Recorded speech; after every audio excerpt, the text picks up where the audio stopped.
everybody, JP here.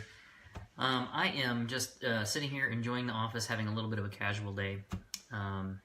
It was just Madi and I in the office today, so we decided that we were going to go a little crazy and rearrange furniture and things like that. And having a nice quiet day gave me a chance to dive into things like working on budgets and things like that for the coming year. And so when I sit there and I get focused on something, my mind likes to think about some of the more interesting things that you encounter when you do a lot of pro-life work, especially when you've talked to a lot of people that have faced what we're going to call a crisis pregnancy, or someone that's been post-abortive, and talking to them about the situation and how it all unfolded. Because a lot of us, I think, we have strong pro-life sentiment, but we've not ever been in the situation where we're helping someone that's there, or if we haven't experienced it ourselves, we can't really think through some of the things that people end up facing when they're struggling with that, when they encounter that in their lives. And a few moments ago, I watched a very brief video from a Facebook friend of mine, Jamie Jeffries. She's got a phenomenal pro-life story of her own. So I suggest you go find her on Facebook and get to know a little bit about her. She's pretty neat. But in her video, she made the point, and I'm going to read just the tagline on her video. It says, "I think about things when I'm alone in the car. Women don't get the privilege of choice; they get the pressure of choice." And that is so true in so many ways. Even when a man is not intending to put pressure on a woman that's facing this really scary situation, it still ends up happening anyway.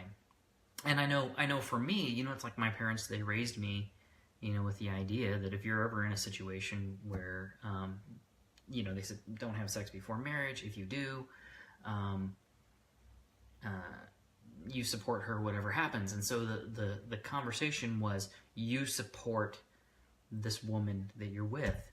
And I think a lot of guys end up translating that in their minds to, I will support her no matter what decision she makes.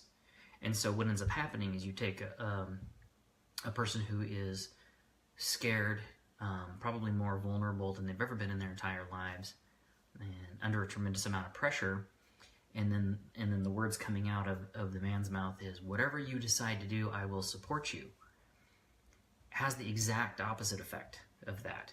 Because, she's sitting there and she's thinking about everything related to her life and everything that she planned for her life, and all of that potentially going away and changing and all of that, and being responsible for a baby, which is probably something as a woman she's thought about, before, but now it's very real and very, kind of coming at her. And then he says, whatever you decide, I'll support you. And so now she's going, well, now I'm responsible for his life and all of his plans and dreams and things like that. And chances are she's, in love with him and, emotionally, just connected to this man. Otherwise, obviously, there wouldn't be probably a pregnancy in most cases anyway, because relationships.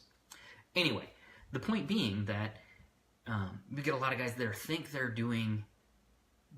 being stand-up. But in effect, what they're doing is abdicating. And they don't see it. They don't recognize it. And I wonder if maybe we don't do a good job of teaching our sons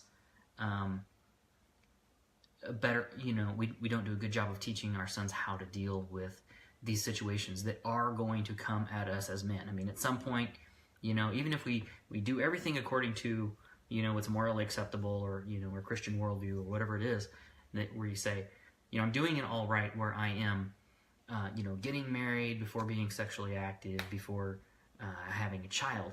Having a child is still kind of an in-your-face thing, even if it's something that you want right now at that point in time in your life. And it's that time when, a man's faced with this opportunity to put on a mantle of, yes, I am going to be a husband and father and be responsible for more than, just this woman who is in a lot of respects, a partner and playmate in the world, where you're enjoying one another's company and things like that. And now things just got real. And I don't know that we we're thinking that through all the time. In terms of what we're telling our sons, teaching him those ways to be a man and manly in all of his interactions, so that when this comes up, it's not, what do I do? Oh yeah, be supportive.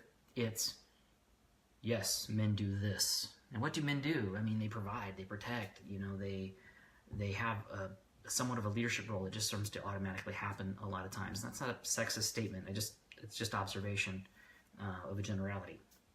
Anyway, so yeah, what I'm going to do is I'm going to end up posting the video, I think, to Tulare-kings Right to Life Facebook page, Jamie's, so that you can see a little bit about what she's talking about, because it's interesting. It is interesting, the whole idea of the pressure of choice, not the privilege of choice, that women face.